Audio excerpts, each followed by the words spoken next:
नमस्कार विद्यार्थी मित्रांनो, विज्ञान व तंत्रज्ञान भाग 2 मधील प्रकरण क्रमांक 3 सजीवातील जीवन प्रक्रिया भाग 2 हे प्रकरण आज आपण अभ्यासणार आहोत। लॉकडाऊन सिरीजमध्ये पुन्हा एकदा तुमचं स्वागत।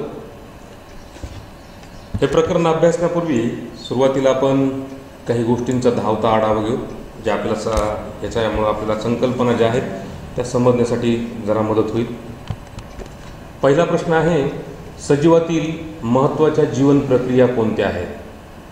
आपल्याला ही गोष्ट माहीत आहे, सजीवातील महत्त्वाच्या जीवन प्रक्रिया पोषण आहे, श्वसन आहे, रक्ताभिसरण आहे, उत्सर्जन आहे, संवेदन आहे, नियंत्रण, समन्वय इत्यादी इत्यादी प्रकारच्या साधारणतः जीवन प्रक्रिया या आपल्याला सजीवांमध्ये पाहायला मिळतात। या सर्व सजीवांच्या जीवन प्रक्रियापैकी आपल्याला ऊर्जा निर्मितीसाठी आपल्या सजीवांमध्ये कोणती प्रक्रिया आहे?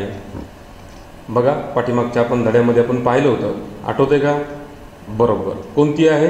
तर आपल्याला पोषण, जे आपण अन्न घेतो, श्वसन, अन्न आणि ऑक्सिजन, श्वसनाद्वारे आपण ऑक्सिजन घेतो, आणि रक्ताभिसरण, या दोघांच्या मधून रक्तात ऑक्सिजन पोहोचतो आणि आपल्यामध्ये ATP मॉलिक्यूलची काय होते, रेणूंची निर्मिती होते, ज्याला आपण ऊर्जा निर्मिती असं म्हणतो। मग तिसरा प्रश्न खूप सोपा आहे, आत्ताच आपण पाहिला, पेशी विभाजनाचे प्रमुख प्रकार कोणते आहेत? बघा, पेशी विभाजनाचे प्रमुख प्रकार कोणते? 2 प्रकार आहेत, एक आहे सूत्री विभाजन आणि दुसरा आहे अर्धसूत्री विभाजन।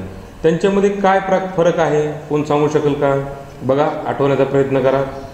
आता आपण सूत्री विभाजनाचं उत्तर जरा बघू। तसं तर वास्तविक पाहता या प्रश्नांची उत्तरं तुम्ही लगेच्या लगे पहा, पण तरी चलता मी तुम्हाला सांगतो, सूत्री विभाजन हे फक्त कायिक पेशींमध्ये घडून येतं। आता कायिक पेशीचा अर्थ त्यावेळेस मी तुम्हाला सांगितलेला आहे, काय? काया म्हणजे शरीर बनवण्यासाठी किंवा शरीराच्या मजबूतीसाठी, शरीर जे आपलं बनतं त्या सर्व पेशींमध्ये हे सूत्री विभाजन होत असतं। यात काय होतं, केंद्रकाचं विभाजन फक्त एकदाच होतं आणि 2 नवजात पेशी काय होतात, तयार होतात। बघा, आता दुसरं कोणतं आहे, अर्धसूत्री विभाजन। अर्धसूत्री विभाजन हे फक्त जनन पेशीत घडून येतं। आता जनन पेशी, जनन म्हणजे एखादा नवीन सजीव जे जन्म घेतो त्याला आपण काय म्हणतो, त्या पेशींच्या माध्यमातून त्याला आपण जनन पेशी असं म्हणतो।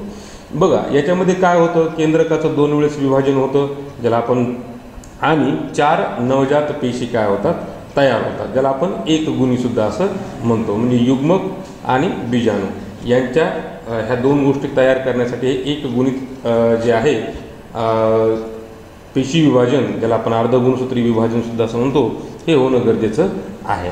आता बघा, आपण इथं पाहिलं की मागील इयत्तेत, म्हणजे तुमच्या तर प्रश्न लक्षात आले असेल। हां, आता हा पुढचा प्रश्न महत्त्वाचा आहे, पेशी विभाजनात गुणसूत्रे कोणती भूमिका बजावतात?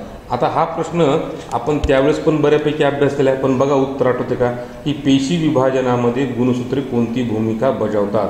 गुणसूत्रांचं एकत्रीकरण वगैरे वगैरे आठवतं तुम्हाला का? नसेल तर ठीक आहे, मी तुम्हाला चलता पण सांगतो।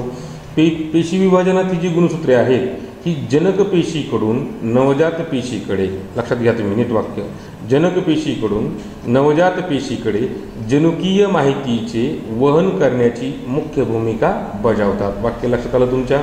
म्हणजे आपण असं म्हणतो की जे जनक असतात त्यांची जी गुणसूत्र असतात, ही जनक गुणसूत्र आणि त्यांच्यामध्ये जी माहिती साठवलेली असते, त्यांची जी गुणवैशिष्ट्ये असतात, या गुणवैशिष्ट्यांचं वहन या गुणसूत्रांच्या माध्यमातून केलेलं जातं। म्हणजे समजा वडिलांचा, आईचा रंग, उंची इत्यादी प्रकारचे जे असतात हे गुणसूत्र काय होतात, या प्रकारच्या गुणवैशिष्ट्यांचं वहन करण्याचं सुद्धा काय करतात का। मागील इथं आपण अभ्यासलं की जीवन प्रक्रियांचा आपण त्याच्यामध्ये अभ्यास केला होता। जीवन प्रक्रिया म्हणजे काय, जसं मी तुम्हाला आता सांगितलं आहे, पोषण आहे, श्वसन आहे, रक्ताभिसरण, उत्सर्जन, संवेदन, प्रतिसाद इत्यादी प्रकारचे जे असतात त्या सर्व प्रकारच्या काय असतात, जीवन प्रक्रिया असतात। प्रत्येक सजीवाला जिवंत राहण्यासाठी या जीवन प्रक्रिया आवश्यक आहेत। या वेगवेगळ्या जीवन प्रक्रिया, ह्या प्रक्रियासारखीच अजून एक सजीवांमध्ये आढळते, ती म्हणजे प्रजनन। आता ही प्रजनन ही एक काय आहे, जीवन प्रक्रिया आहे।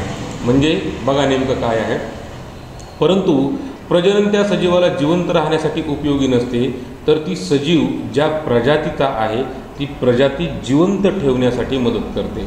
बघा, जीवन प्रक्रियेमध्ये या सगळ्या आपण पाहिलेल्या आत्तापर्यंतच्या जीवन प्रक्रिया, म्हणजे यांचा आपल्याला वापर कशासाठी करतो, आपण जिवंत राहण्यासाठी करतो।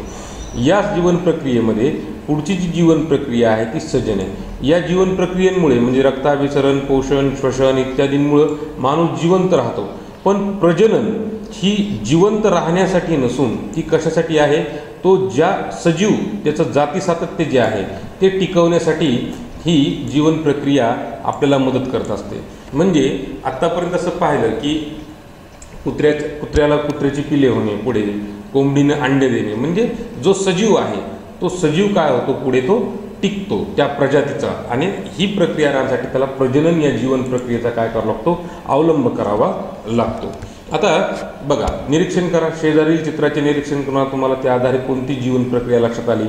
आता इथं जर तुम्ही जीवन प्रक्रिया पाहिली तर तुम्हाला त्याच्यामध्ये काय दिसतंय, याच्यामध्ये आपल्याला काय दिसतंय की रोप लावलंय, त्यात फांदी आलेली तुम्हाला दिसले, त्याचबरोबर इथं बीपासून एक कोंब छोटासा आलेला दिसतोय, त्याचबरोबर इथं कोंबडीनं जे आहे ते अंडं दिलेलं आहे, आणि हे तर पेशी विभाजन तुम्ही यापूर्वी येऊन पाहिलेलं आहे। या सर्व काय आहेत, काही जीवन प्रक्रिया आहेत।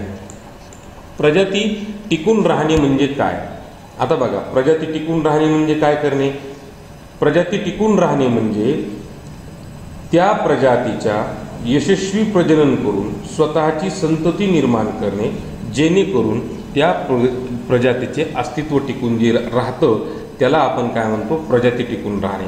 आणि प्रजाती टिकून राहण्यासाठी काय असतं की प्रजनन नावाची जी प्रक्रिया असते ती प्रक्रिया आपल्याला जीवन प्रक्रिया असते, त्या प्रक्रियेत आपल्याला सहभाग घ्यावा लागतो। एका सजीवापासून तयार झालेला त्याच प्रजातीचा दुसरा सजीव हा जनुकीयदृष्ट्या तंतोतंत पहिल्याच सजीवासारखा असतो का? आता ह्याचं उत्तर नाही आहे सजीव। आता इथं आपण सजीव म्हणजे कोणते, जे बहुपेशी आहेत, आपण त्याचा इथे विचार करतो, म्हणजे त्याचं उत्तर काय आहे, नाही। एका सजीवापासून तयार झालेला त्याच प्रजातीचा दुसरा सजीव हा जनुकीयदृष्ट्या, लक्षात घ्या, जनुकीयदृष्ट्या तंतोतंत पहिल्या सजीवासारखा नसतो। याच्या पाठीमागचं कारण काय दिलं त्यांनी, लक्षात येतं काही, बघा, प्रत्येक पेशी विभाजनाच्या वेळी गुणसूत्रांमध्ये जी परागती होते, जी मिक्सिंग होते, ही प्रक्रिया त्यामुळे जनुकांचा पुनःसंयोग होतो, आणि या कारणाने जो सजीव असतो तो तंतोतंत पहिल्या सजीवासारखाच नसतो। एकाच प्रजातीच्या दोन सजीवांमध्ये तंतोतंत साम्य असणे किंवा नसणे हे कशावर अवलंबून असते, प्रश्न नीट लक्षात घ्या। एकाच प्रजातीच्या दोन सजीवांमध्ये तंतोतंत साम्य असणे किंवा नसणे हे कशावर अवलंबून असते, प्रजनन हे कोणत्या प्रकारचं आहे त्याच्यावर यांचं तंतोतंत साम्य असणे किंवा नसणे हे अवलंबून असतं।